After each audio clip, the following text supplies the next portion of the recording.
राजस्थान की राजधानी जयपुर का ऐतिहासिक आमेर किला भारत में ही नहीं बल्कि दुनिया भर में काफी प्रसिद्ध है।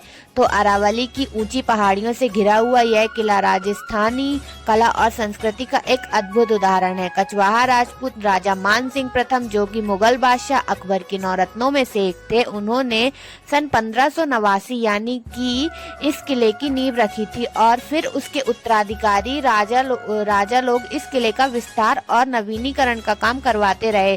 जयपुर शहर को बसाने वाले महाराजा सवाई जय सिंह द्वितीय के कार्यकाल में यानी कि साल 1727 में यह पूरा किला बनकर तैयार हो गया था। सुरक्षा की दृष्टि से उस जमाने में इस किले के चारों ओर लगभग 12 किलोमीटर की बाउंड्री वॉल भी बनाई गई थी और यही नहीं बल्कि आमेर किले से जयगढ़ किले तक जाने के लिए 1.5 किलोमीटर लंबी एक गुप्त सुरंग का भी निर्माण कराया गया था। यहाँ की एक चीज बहुत ही मजबूती से बनाई गई है, फिर चाहे वह यहाँ बने सागौन की लकड़ी के दरवाजे हों, उनमें लगे हुए बड़े बड़े ताले हों या फिर यहाँ बने हुए खूबसूरत महल। उस जमाने में यहाँ पानी गर्म करने की ऐसी टेक्नोलॉजी का इस्तेमाल किया जाता था जिसके बारे में सोचकर आप हैरान हो जाएंगे। और यहाँ सब्जियों का उपयोग करके बनाई गई एक फेस्ट्रोपोटिक्स आपको इतनी सुंदर लगेगी कि आप इसको देखते रह जाएंगे। इस किले में बना शीश महल भारत का ही नहीं बल्कि दुनिया का सबसे बड़ा और खूबसूरत शीश महल है। जब यहाँ पर मशाल जलाई जाती थी तो इन रंग बिरंगे शीशों पर रोशनी पड़ने से यह पूरा शीश महल जगमगाता था और जो नज़ारा होता था वह देखने लायक होता था। आपकी जानकारी के लिए मैं बता देती हूँ कि साल 2013 में कंबोडिया में हुई मीटिंग के दौरान वर्ल्ड हेरिटेज कमेटी ने आमेर किले समेत राजस्थान के 5 और किलों को वर्ल्ड हेरिटेज साइट घोषित कर दिया है। तो जयपुर शहर की भीड़भाड़ से करीब 11 किलोमीटर की दूर यह किला आमेर में पड़ता है और यह काफी ऊंचाई पर बसा हुआ है। ऊपर तक अगर आप पैदल जाना चाहते हैं तो थोड़ी थकावट आपको महसूस जरूर होगी और अगर आपके साथ बुजुर्ग या छोटे बच्चे हैं तो आप बिल्कुल भी सजेस्ट नहीं कर पाएंगे। तो आप चाहें तो अपने निजी वाहन और यहाँ मिलने वाली जीप के अलावा हाथी की सवारी करके भी किले तक पहुँच सकते हैं। नमस्कार दोस्तों, मैं हूँ सेजल और आज मैं आपको घुमाने जा रही हूँ राजस्थान के सबसे चर्चित पर्यटन स्थलों में से एक खूबसूरत आमेर का किला और इसके इतिहास से जुड़ी सारी जानकारी मैं आपको इस वीडियो में देने वाली हूँ। तो सबसे पहले मैं आपको यह बता देती हूँ कि जयपुर शहर को 3 भागों में बांटा गया है, जो ओल्ड सिटी, न्यू सिटी और पिंक सिटी है। अभी जो हिस्सा हम घूमने आए हैं यह ओल्ड सिटी में बसा हुआ आमेर फोर्ट है, जिसको अंबर पैलेस के नाम से भी जाना जाता है। किसी जमाने में यह मीणा जनजाति के राजाओं की राजधानी हुआ करती थी, जिन्हें साल 1037 यानी कि 1001 में कछवाहा राजपूतों ने हराकर अपने अधीन कर लिया था। आमेर में बसावट करने के साथ ही साथ आमेर किले की नींव राजा मानसिंह प्रथम ने 1589 यानी कि 59 में रखी थी और इसको इन्होंने अपने रेजिस्टेंस के रूप में बनवाया था। बाद के राजा लगभग अगले 138 सालों तक अपनी सुविधा के अनुसार यहाँ पर सुधार और निर्माण करवाते रहे और सन 1727 यानी कि सावन तक एक ऐसा ही चलता रहा, क्योंकि सवाई जय सिंह द्वितीय के समय में कछवाहा राजपूतों ने अपनी राजधानी आमेर से जयपुर शिफ्ट कर ली थी। तो मैं बता देती हूँ कि राजा मानसिंह मुगल बादशाह अकबर के दरबार में शामिल थे। उन्होंने नवरत्नों में से एक थे, जैसा कि तानसेन, बीरबल, अबुल फजल हुआ करते थे। आमेर किला जिसको अंबर किला भी कहा जाता है, इसका नाम यहाँ पर स्थित अम्बेश्वर मंदिर के नाम पर पड़ा है, जिसके बारे में कहा जाता है कि ये 5000 साल से भी ज्यादा पुराना है। तो इस किले में पुरानी इमारत और सामने वाली पीले रंग की बिल्डिंग बताया जाता है कि आमेर किला बनने से पहले जोधा भाई इसी बिल्डिंग में रहा करती थी और उनका जन्म भी इसी में हुआ है। इस महल के चारों तरफ स्थानीय लोग रहते थे, जो जिनके परिवार यहाँ अपने घरों में नहीं रहते थे, उनके घर खंडहर में तब्दील हो गए हैं और जिनके परिवार यहाँ रहते हैं वह इनकी मरम्मत करवा कर रह रहे हैं, क्योंकि यह वर्ल्ड हेरिटेज सिटी में आता है। यहाँ पर आपको बहुत से प्राचीन मंदिरें भी दिखाई देंगी। सामने जो आप देख रहे हैं वह मीरा मंदिर, वह पहाड़ी के ऊपर आप देख रहे होंगे 15वीं शताब्दी का बद्रीनाथ मंदिर बना हुआ है और वहाँ उस तरफ में जैन मंदिर है जो कि 12वीं शताब्दी का। यहाँ चारों तरफ आपको अरावली हिल्स दिखाई देंगी और ऊपर से किले की बाउंड्री दिखाई देगी, जो कुल मिलाकर 12 किलोमीटर और पूरी ओल्ड सिटी को कवर करती है। वहाँ पहाड़ी के ऊपर में आपको जयगढ़ फोर्ट भी दिखाई देगा, जहाँ सैनिक रहते थे और प्रैक्टिस किया करते थे। तो उस किले को सैनिकों के प्रैक्टिस ग्राउंड के रूप में इस्तेमाल किया जाता था। तो आमेर और जयगढ़ दोनों किले एक ही परिसर में माने जाते हैं और इसी वजह से दोनों किले 1.5 किलोमीटर की लंबी सुरंग के जरिए आपस में जुड़े हुए। राजा मानसिंह के समय में उनके महल में यानी कि मानसिंह पैलेस में प्रवेश करने के लिए यह सामने वाला रोड इस्तेमाल किया जाता था। तो यह किले के अंदर जाने से पहले आपको कुछ इंस्ट्रूमेंट बजाते हुए नजर आएंगे, जिसको कहा जाता है रावण हत्या। ऐसे कहा जाता है कि रावण ने शिव जी को प्रसन्न करने के लिए इंस्ट्रूमेंट बनाया था। तो इस इंस्ट्रूमेंट को जयपुर, जोधपुर और उदयपुर में बजाया जाता। इसी तरह से बीकानेर में इकतारा और जैसलमेर में अलजोला बजाया जाता है। इस महल में 4 कोर्टयार्ड यानी कि आंगन बने हुए हैं। अभी हम इसके पहले आंगन यानी कि फर्स्ट कोर्टयार्ड में खड़े हैं, जो कि इस जमाने में सैनिकों का परेड ग्राउंड हुआ करता था। इस महल में प्रवेश करने के 2 दरवाजे बनाए गए थे। पहला दरवाजा यह सामने वाला और दूसरा दरवाजा सूरज पोल यानी कि सन गेट की जो राजाओं का प्रवेश द्वार हुआ करता था। सूरज की पहली किरण इसी दरवाजे पर पड़ती थी और पोल का मतलब होता है गेट, इसीलिए इसको सूरज पोल के नाम से जाना जाता है। तो उस समय के राजा महाराजा हाथियों द्वारा इस महल में इसी दरवाजे से प्रवेश किया करते थे और सुबह 8 बजे से 11 बजे के बीच में हाथी इसी दरवाजे से अंदर आते थे। हिंदी मूवी वीर अगर आपने कभी देखी होगी तो उसमें आखिरी में एक फाइटिंग सीन इसी जगह पर फिल्माया गया है। खैर यहाँ ऊपर में आप देखेंगे कि ड्रामा है। तो इस जगह में नकराखर के नाम से जाना जाता है। जो 5 इंस्ट्रूमेंट जब यहाँ पर एक साथ बजाए जाते थे तो उनका नखारा कहा जाता था और खाना का मतलब होता है जगह, इसी वजह से इसको कहा जाता है नखार खाना। जब राजा महाराजाओं की इस महल में एंट्री होती थी तो उनके स्वागत के लिए इस नकराक खाने में ड्रम और बाकी इंस्ट्रूमेंट बजाए जाते थे। जिस गेट से हम अंदर थे इसको कहा जाता है चंद्रपोल यानी कि मून गेट, और क्योंकि चांद इसी दिशा से निकलता है इसीलिए इसका नाम चंद्रपोल है। और यह आम जनता के लिए जाने आने का रास्ता था। और यहाँ नीचे में जो बहुत सारे कक्ष आपको नजर आ रहे हैं ये उस जमाने में घोड़े बांधने के अस्तबल हुआ करते थे। ये जो सामने में आपको गेट नजर आ रहा है इसको कहा जाता था सिंह पोल यानी कि लायन गेट। इस गेट पर आपको बहुत ही सुंदर कलाकारी दिखाई देगी जिससे कहा जाता है फ्रेस्को पेंटिंग, और उस जमाने में इस पेंटिंग को बनाने के लिए सब्जियों का इस्तेमाल किया जाता था।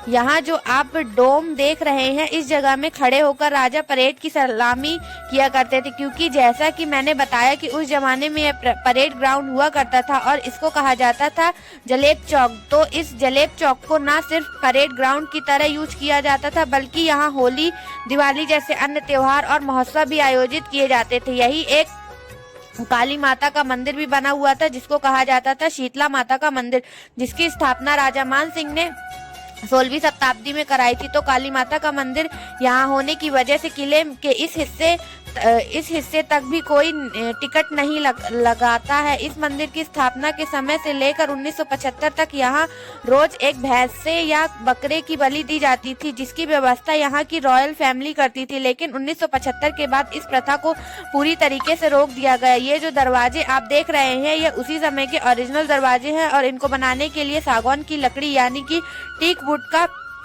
इस्तेमाल किया गया था। ये देखिए यह उस जमाने का ताला जहां लगा हुआ है जो कि सुबह सुबह खोला जाता है और शाम में बंद कर दिया जाता है। इसकी चाबी 9 इंच की होती है, इसमें 3 इंच का हैंडल होता है और बाकी के 6 इंच इस ताले के अंदर चली जाती है, जिससे कि इसको खोला जाता है और बंद किया जाता है। तो यहाँ से यह लॉक निकल जाता है। और यहाँ किनारे में आप देखेंगे कि इस तरह की लकड़ी की कुंडी भी यहाँ पर लगाई हुई है। तो सुरक्षा की दृष्टि से देखा जाए तो सागौन की लकड़ी के दरवाजे और इन पर लगे हुए ये मजबूत ताले काफी ज्यादा काम के हुआ करते थे। तो अब हम प्रवेश कर चुके हैं इस महल के दूसरे आंगन यानी कि सेकेंड कोर्टयार्ड में, और यहाँ ये जो इमारत आप देख रहे हैं इसको कहा जाता है दीवाने आम यानी कि पब्लिक ऑडियंस हॉल, और इसका निर्माण मिर्जा राजा मानसिंह ने 16वीं शताब्दी के अंत में करवाया था। इसके बाद के उत्तराधिकारी राजा फिर अपने जरूरत के अनुसार यहाँ पर निर्माण करवाते रहे। इस दीवाने आम में उस जमाने के जनता दरबार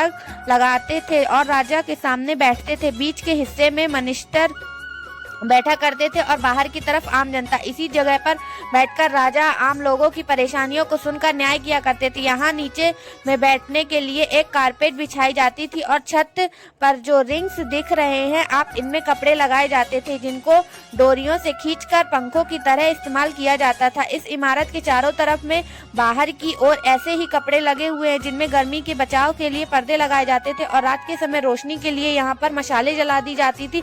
यहाँ पर कुल मिलाकर आपको 48 स्तंभ यानी कि पिलर्स दिखाई देंगे जिनमें 16 स्तंभ सफेद संगमरमर की हैं और बाकी 32 स्तंभ लाल बालुआ पत्थर यानी कि रेड सैंड स्टोन की है। तो यहाँ पर आप देखेंगे कि हर पिलर के ऊपर आपको हाथी बना हुआ दिखाई देगा जो कि हिंदू धर्म के अनुसार शक्ति का प्रतीक माना जाता है। सामने में जो आप हॉल देख रहे हैं इसको सवाई राम सिंह के समय में बिलियार्ड रूम के तौर पर बनाया गया था। तो यहाँ पर उनके समय में बिलियर्ड्स खेला जाता था। ये जो सामने वाला गेट आप देख रहे हैं इसे कहा जाता है गणेश पोल और यहाँ यह गेट महाराजाओं के प्राइवेट महलों में प्रवेश करने के लिए इस्तेमाल में लाया जाता था। हिंदू धर्म के अनुसार जब भी कोई नया महल या मकान बनवाया जाता है तो उसके आगे गणेश भगवान की प्रतिमा स्थापित की जाती है। इसी वजह से इस द्वार पर आपको गणेश भगवान की पेंटिंग दिखाई देगी और इस पेंटिंग के अलावा भी आपको यहाँ पर बहुत ही खूबसूरत फ्रेस्को पेंटिंग दिखाई देने के लिए मिल जाएगी और यह सारी की सारी पेंटिंग्स है। यह 300 साल पुरानी ओरिजिनल फ्रेस्को पेंटिंग्स हैं जिनको सब्जियों द्वारा बनाया जाता था। इस गेट के ऊपर में जो जालियां बनी हुई हैं वह है सुहाग मंदिर और वहां से रानियां बैठकर पब्लिक मीटिंग को सुना करती थी क्योंकि उस समय में पर्दा प्रथा चलती थी। तो यह जालियां ऐसे बनाई गई थी कि जिनसे कि रानियां यहां होने वाली मीटिंग को भी देख सके, लेकिन नीचे वाले किसी भी शख्स को रानी का चेहरा नजर नहीं आता था। जब राजा किसी भी युद्ध के मैदान से आते थे तो रानी ऊपर से फूल बरसा कर उनका स्वागत किया करती थी। यहाँ पर बाई ओर में जो जालियां आप देख रहे हैं वह डाइनिंग हॉल यानी कि भोजनालयशाला हुआ करता था। नीचे में जो 2 जालियां नजर आ रही हैं वह किचन हुआ करती थी। इस तरफ में किचन का स्टोर रूम हुआ करता था। तो दीवाने आम से लेकर लगकर जो इमारत आपको देखने को मिल रही है वह 27 कचहरी यानी कि लेखा जोखा विभाग। उस समय में राजा के अंडर में 27 रजवाड़े हुआ करते थे और उन रजवाड़ों के लिए जो अकाउंट होते थे उनका लेखा जोखा यहीं पर किया जाता था। यहाँ पर आप देखेंगे कि 27 पिलर्स बनाए गए हैं जो कि 27 अलग अलग भागों में बांटे हैं। इन 27 खानों में अलग अलग विभाग के अधिकारी बैठकर सारा हिसाब किताब मैनेज किया करते थे और उसी वजह से इसको 27 कचहरी कहा जाता था। इस इमारत को संगमरमर का उपयोग करके बहुत ही अच्छी कलाकारी से बनाया गया, फिर चाहे वह यहाँ बने स्तंभ हो, यहाँ की छत हो, बहुत ही खूबसूरत है। आज नुमा डिजाइन वाले दरवाजे इस कचहरी के किनारे के किले का फ्रंट व्यू देने के लिए मिलता है जो कि काफी खूबसूरत लगता है। ये नीचे में जो आप रास्ता देख रहे हैं ये किले का मेन एंट्रेंस हुआ करता था। तो जब राजा युद्ध के मैदान से आते थे तो रानियां उनको यहाँ से देखती थी और उसके बाद वो गणेश पोल के ऊपर से बने सुहाग मंदिर से फूल बरसाकर उनका स्वागत किया करती थी। ये जो सामने आप गार्डन देख रहे हैं ये सैफ रन गार्डन यानी कि केसर क्यारी। तो राजा मानसिंह ने 16वीं शताब्दी के कश्मीर से केसर के पौधे मंगवाकर लगवाए थे और केसर को लगवाने के लिए उन्होंने इस झील का निर्माण करवाया था जिसको कहा जाता है मावड़ा झील। लेकिन राजा यहाँ पर केसर उगाने में कामयाब नहीं हो पाए थे क्योंकि केसर केवल ठंडी जगहों पर ही उग सकता है। तो इस जमाने में महल के चारों तरफ खसखस को गीला करके यहाँ लगाया जाता था। तो आपकी जानकारी के लिए मैं बता देती हूँ कि खसखस वही होता है जो आप भी हम कूलर वगैरह में इस्तेमाल करते हैं। तो जब इस झील की ठंडी हवा खसखस के छनकर इस महल में टकराती थी तो बहुत ही ठंडे वातावरण की अनुभूति होती थी। हिंदी मूवी जोधा अकबर का गाना जश्ने बहार का जो हिस्सा ऐश्वर्या राय पर फिल्माया गया है वह इसी गार्डन का है। वहाँ बाईं ओर जो गार्डन आप देख रहे हैं वह दिल आराम बाग कहा जाता है जो आमेर किले को बनाने के लिए राजा मानसिंह के जिस आर्किटेक्ट के नाम पर दिया गया था उसका नाम दुलाराम था और उसी के नाम पर यह गार्डन बना दिया गया था। तो मुगल बादशाह अकबर जब पहली बार आमेर आए थे तो उन्होंने इसी गार्डन में आराम फरमाया था, जिसके बाद उन्होंने इसको दिल आराम बाग कहा था यानी कि दिल को सुकून पहुंचाने वाला बाग। तो तब से इसको दिलाराम बाग और दिलाराम बाग दोनों ही नामों से जाना जाता है। सामने में ऊपर की तरफ जो आप रास्ता देख रहे हैं वह सैनिकों के चढ़ने उतरने के लिए बनवाया था और ऊपर में वॉच टावर बनाया गया था, जहां पर खड़े होकर सैनिक पहरा दिया करते थे। यहाँ पर आप देखेंगे कि उस जमाने का हमाम बना हुआ है। अरबी भाषा में हमाम शब्द का इस्तेमाल स्नानघर के लिए किया जाता था। तो इस स्नानघर को राजा और उनका परिवार उपयोग में लाया करते थे। उस जमाने में पानी गर्म करने के लिए बिजली की व्यवस्था तो नहीं थी और अंदर आग में लकड़ियों को जलाकर पानी गर्म किया जाता था, तो पूरे स्नानघर में धुआं भर जाता था। यहाँ पर पानी गर्म करने के लिए स्नानघर के बाहर की तरफ आपको उस जमाने का यह गीजर दिखाई देगा। आइए जानते हैं कि आखिर यह काम कैसे करता था। तो यहाँ नीचे में जो 2 छेद आपको नजर आ रहे हैं, इसके अंदर में लकड़ियां लगाई जाती थी और अंदर पानी का टैंक है जिसमें कॉपर की प्लेट लगाई जाती थी। तो इन लकड़ियों के जलने से जो गर्मी पैदा होती थी, उससे पहले इस टैंक की कॉपर प्लेट और फिर उस पर रखा हुआ पानी गर्म हो जाता था। तो इस तरह से बाथरूम में पानी गर्म हो जाता था और धुआं भी नहीं होता था। तो आइए स्नानघर को अंदर चलकर देखते हैं। तो अभी हम यहाँ खड़े हैं और यहाँ था बाथरूम। सामने की तरफ जो कमरा आप देख रहे हैं वह चेंजिंग रूम हुआ करता था और सामने वाले कमरे में बाथटब बनाया गया था। यह वहाँ टैंक जो आप देख रहे हैं, ये गर्म पानी के लिए हुआ करता था। इसके नीचे कॉपर की प्लेट लगी थी और यह टैंक भी उसी मटेरियल का बना हुआ था जिसकी यहाँ की दीवारें बनी हुई हैं। और उस मटेरियल के बारे में मैं आपको अभी बस थोड़ी ही देर में बताऊंगी कि इस टैंक के नीचे की तरफ में जो आपको पाइप दिखाई दे रहे हैं, वह गर्म पानी निकालने के लिए कॉपर का पाइप है। यह वाला टैंक ठंडा पानी निकालने के लिए हुआ करता था और इसमें भी नीचे की तरफ में पानी निकालने के लिए पाइप दिया गया है। इस पाइप की जानकारी पानी यहाँ बनी नालियों से बहकर बाथटब में पहुंच जाता था। तो ठंडा और गर्म पानी जरूरत के अनुसार मिलाकर इस्तेमाल कर लिया जाता था। राजा जयसिंह अपनी रानियों के साथ यहाँ पर स्नान किया करते थे और क्योंकि ये थोड़ा गहरा है तो इसमें जो स्टेप्स दिखाई दे रही हैं, ये चढ़ने उतरने के लिए बनवाए गए थे। इसमें सुगंध के लिए चंदन, गुलाब और इत्र वगैरह डाला जाता था। यह बाथटब तब मार्बल का बना होता था। यहाँ की दीवारों को पंच मटेरियल का उपयोग करके बनवाया जाता था, जो कि उड़द की दाल, मेथी, गुड़ का पानी, नेचुरल गोंद और मुल्तानी मिट्टी, इन सबको लाइम के अंदर मिलाकर 4-5 घंटे ग्राइंड किया जाता था। तो इसका जो पेस्ट बनता था, उसकी तासीर ऐसी होती थी कि इस हमाम को सर्दियों में गर्म और गर्मियों में ठंडा रखती थी। तो यहाँ की दीवारों को आप छूकर महसूस कर सकते हैं कि यहाँ कितनी ठंडी है। तो आप इस तरह से स्नान घर को ठंडा रखा जाता था। यहाँ पर आप देखेंगे कि ऐसे छोटे छोटे खाने बने हुए हैं जिनमें लालटेन या दीपक वगैरह रखे जाते थे, जिससे कि यहाँ पर भरपूर उजाला हो जाया करता था। इसकी छत पर आप देखिए कि यह खूबसूरत टर्किश डायमंड का डिजाइन बना हुआ है, जिसकी वजह से इसको टर्किश बाथ के नाम से भी जाना जाता है। तो अब आप इस किले के तीसरे आंगन यानी कि थर्ड कोयार्ड में प्रवेश कर रहे हैं। किले की इस हिस्से को कहा जाता है तीसरा खास। इसी दीवाने खास में राजा अपने खास मेहमानों और दूसरे शासकों के राजदूतों से मिला करते थे। इस दीवाने खास के अंदर 4 इमारतें आती हैं, जो कि शीश महल के ऊपर वाली मंजिल पर है। इस मंदिर और सुहाग मंदिर और शीश महल के ठीक सामने में है सुख महल। जो आइए अब हम आपको आमेर का सबसे खूबसूरत महल यानी कि शीश महल दिखाते हैं, जिसको जय मंदिर के नाम से भी जाना जाता। तो यह पूरा शीश महल शीशों का उपयोग करके बनाया गया है, इसलिए इसको कहा जाता है शीश महल।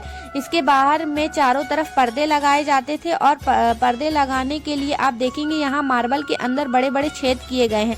यहीं पर बने आयरन हुक्स में गर्मियों के समय में खसखस लगाए जाते थे, जिसको पानी में भिगोया जाता है, जिससे कि शीश महल का वातावरण बहुत ही ठंडा जाया हुआ करता था। उस जमाने में पूरी दुनिया को ग्लास बेचने वाले देश हुआ करते थे बेल्जियम। तो राजा जयसिंह ने 1634 में यानी कि 34 में बेल्जियम के ग्लास मंगवाए और फिर उन्होंने यहीं के लोकल कारीगरों की मदद से इस खूबसूरत शीश महल का निर्माण करवाया। यहाँ पर आप छत के ऊपर की डिजाइन देख रहे हैं, जिसमें जो गोल्डन लाइन दिखाई दे रही है वह सारा रियल गोल्ड है। यह छत पर सारा कारपेट डिजाइन है और इस पर आप देखेंगे स्टोन की कटिंग करके यहाँ छोटे छोटे शीशों को फिट किया गया है। यहाँ फर्श पर जितना भी मार्बल लगा हुआ है उसको जोड़ने के लिए कोई भी चूना, मिट्टी या पत्थर का उपयोग नहीं किया गया।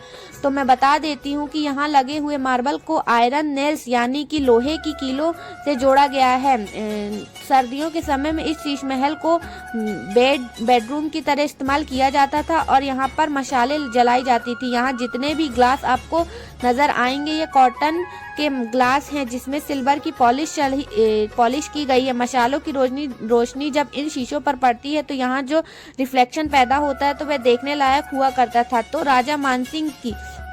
राजा जयसिंह की यह एक रानी का बेडरूम इस शीश महल के दाईं तरफ में है और दूसरी रानी का बेडरूम बाईं तरफ में था। इस शीश महल का जो बीच वाला हिस्सा है ये कॉमन हॉल हुआ करता था और पीछे की तरफ आप जो कमरा देख रहे हैं वह डाइनिंग हॉल यानी कि भोजनालय हुआ करता था। इसी जगह पर राजा अपने खास मेहमानों से मीटिंग भी किया करते थे, इसीलिए शीश महल को दीवाने खास का सबसे अहम हिस्सा माना जाता था। इस कॉमन हॉल के अंदर जितने भी शीशे लगे हैं वह सारे रंग बिरंगे शीशे हैं। तो दीपक और मशाल की रोशनी से यह पूरा हॉल रंग बिरंगी रोशनी से जगमगाया करता था। वैसे तो भारत में कई इमारतों में शीश महल देखने के लिए मिल जाएंगे, लेकिन आपकी जानकारी के लिए मैं बता देती हूँ कि ये भारत की ही नहीं बल्कि दुनिया का सबसे बड़ा शीश महल है। यह कॉमन हॉल पहले पर्यटकों के लिए खुला था, लेकिन जब लोगों ने यहाँ से शीशे निकालने शुरू कर दिए इसके बाद से सरकार ने इसको स्थायी रूप से बंद करवा दिया। आइए अब इस कोर्टयार्ड की पहली मंजिल पर चलते हैं और देखते हैं यहाँ बना हुआ सुहाग मंदिर जस मंदिर। यह वाली जो इमारत है आप देख रहे हैं इसे कहा जाता है सुहाग मंदिर। तो यह सुहागन महिलाओं के बैठने का स्थान हुआ करता था और अनमैरिड और विंडो लेडीज को यहाँ आने की अनुमति नहीं थी। राजा जब भी युद्ध के मैदान में जाते थे तो रानियां उनके लिए यहाँ पर अखंड ज्योत जलाकर अपने सुहाग के लिए कामना करती थी वह सही सलामत महल में वापस पधारे, और जब तक राजा वापस नहीं आ जाते थे यह ज्योत जलती रहती थी। जब राजा युद्ध के मैदान से लौटकर वापस आते थे तो यहीं संगमरमर की खिड़कियों से रानी उन पर फूल बरसाकर उनका स्वागत किया करती थी और वही खिड़कियां हैं, इसके बारे में मैं आपको नीचे से भी बताई थी। तो इस इमारत में भी आप देखेंगे कि खूबसूरत फ्रेस्को पेंटिंग की गई है, और जैसा कि मैंने पहले भी बताया है कि इन पेंटिंगों को बनाने के लिए उस जमाने में सब्जियों का उपयोग किया जाता था। यहाँ की दीवारों पर भी बहुत ही खूबसूरत कलाकारी की गई है जिससे आपको यह फूल पत्तियों और साथ ही साथ यह स्टैंड भी दिखाई देगा। जहाँ के छत पर भी आप देखेंगे कि बीच में गोल्डन कलर से और किनारों पर नीले रंग की बहुत ही सुंदर कलाकारी की गई है। यही नहीं बल्कि यहाँ बनी जालियों में भी जो हनीकॉम्ब यानी कि मधुमक्खी के छत्ते जैसे डिजाइन संगमरमर को तराश कर बनाया गया है वह इस सुहाग मंदिर की सुंदरता में चार चांद लगा देता है। यह सामने में जो इमारत आप देख रहे हैं इसे कहा जाता है जस मंदिर। इसके डिजाइन को आप देखेंगे तो यह आपको दुल्हन की पालकी की तरह नजर आएगी। इसके बीच में जो छतरी लगी हुई है वह हाथी की पीठ की तरह बनाई गई है। दोनों तरफ में जो दो आप देख रहे हैं वह वाटर टैंक है। इन टैंक में पानी ऊपर चढ़ाने के लिए चमड़े की मशक का इस्तेमाल किया जाता था। इसमें जो 3 गेट बने हुए हैं इसमें ऊपर में जो आप पाइप देख रहे हैं वह कॉपर का पाइप है। इन टैंकों में एक छेद बना हुआ है जिसको बंद करके रखा जाता है, लेकिन जब उसको खोला जाता है तो पानी बहकर इस पाइप तक पहुंच जाया करता था। पाइप के ऊपर हुक लगे हुए हैं जिनमें खसखस टांगे जैसे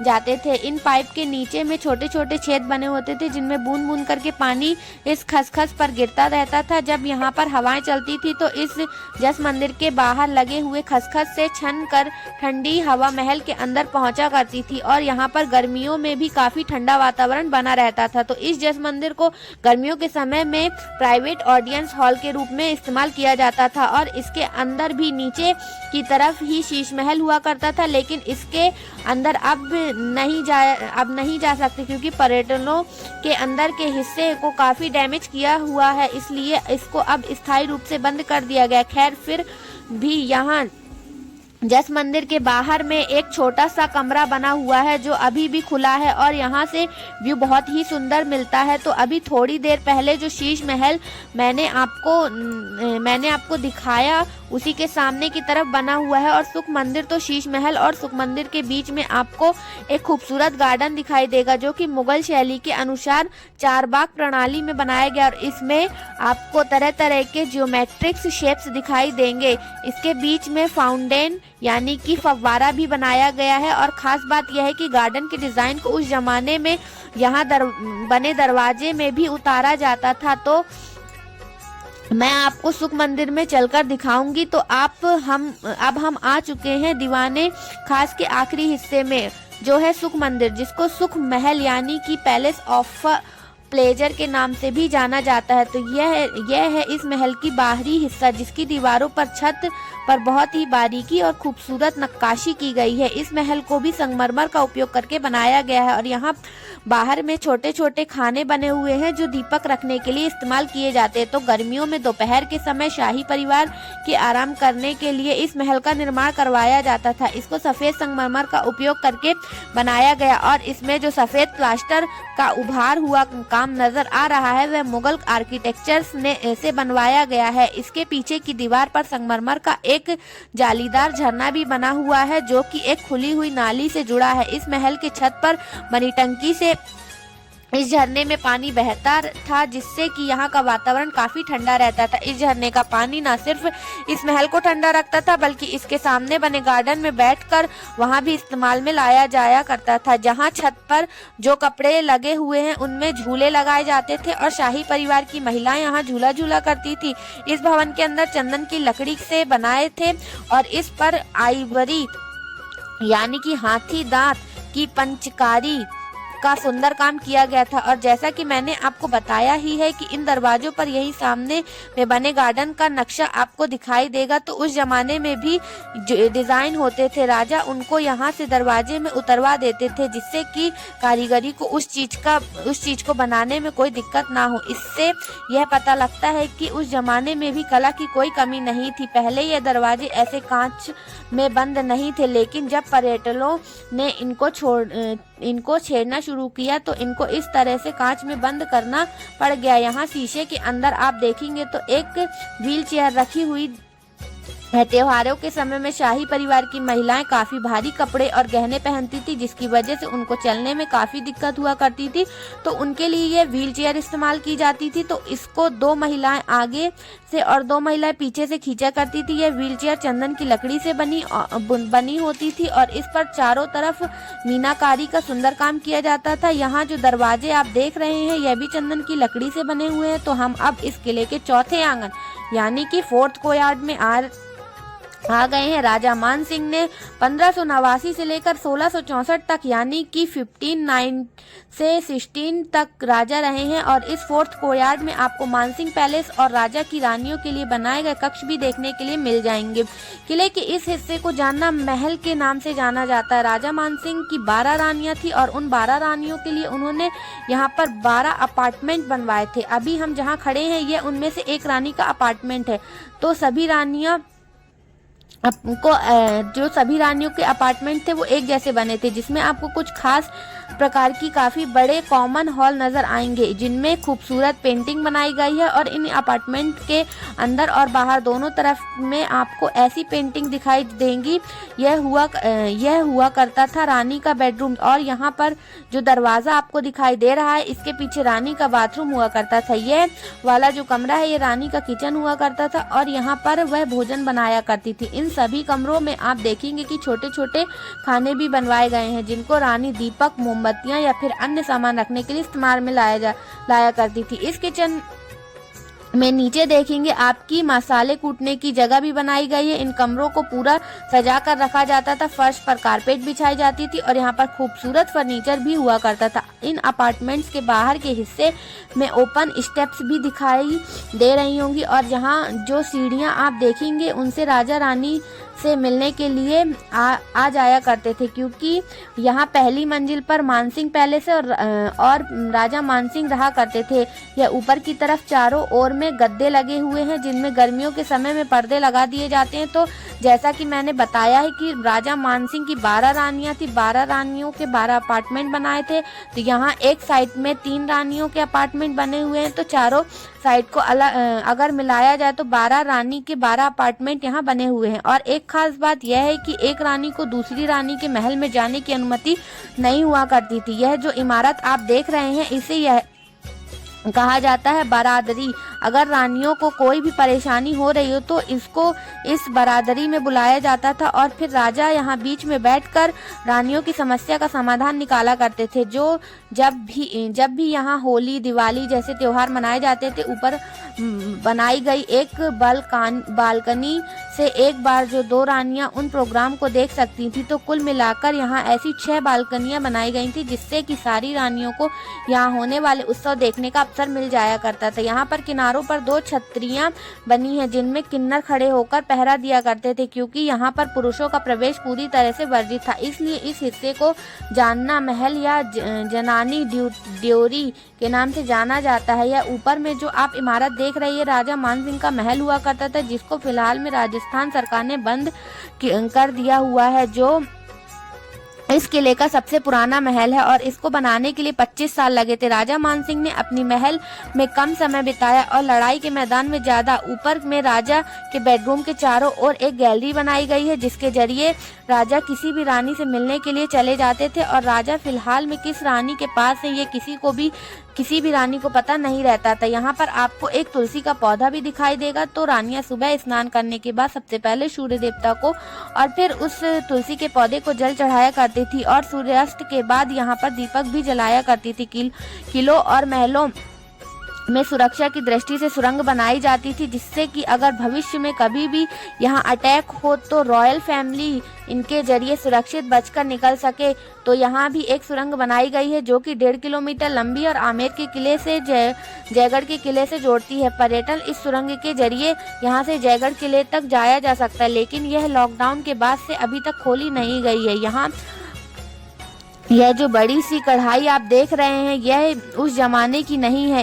इसको हिंदी मूवी जोधा अकबर के लिए बनवाया गया था। तो जोधा अकबर मूवी के एक सीन था जिसमें जोधाबाई अकबर के लिए खाना पकाती हैं, तो उसी सीन के लिए यह कढ़ाई बनाई गई थी। यह सारे जो कमरे आप देख रहे हैं ये स्टोर रूम हुआ करते थे। तो बाहर से कोई भी सामान यहाँ आता था तो इन कमरों में स्टोर किया जाता था। उस जमाने में बारिश के पानी को इकट्ठा करके टैंक में रखा जाता था, जिससे कि जरूरत पड़ने पर उसको इस्तेमाल किया जा सके। तो इस किले में दीवाने आम, जलेब चौक और मानसिंह पैलेस में अंडरग्राउंड टैंक बनाए गए थे, जिसको जमीन के नीचे इसलिए बनाया गया था जिससे कि ऑपरेशन कम से कम हो और पानी को ज़्यादा से ज़्यादा समय तक उपयोग में लाया जा सके। गणेश पोल के नीचे बने हुए टैंक तक पहुंचने के लिए यहाँ से रास्ता बना हुआ है। तो यह था आमेर का किला और इससे जुड़े रोचक इतिहास। तो अगर आप चाहते हैं कि ऐसे ही ऐतिहासिक इमारतों की वीडियो आपके लिए बनाऊं तो आप इस जगह का नाम नीचे कमेंट में ज़रूर बताइएगा। अगर आपको मेरा वीडियो अच्छा लगा हो तो इसे लाइक करें, शेयर करें एंड सब्सक्राइब करें।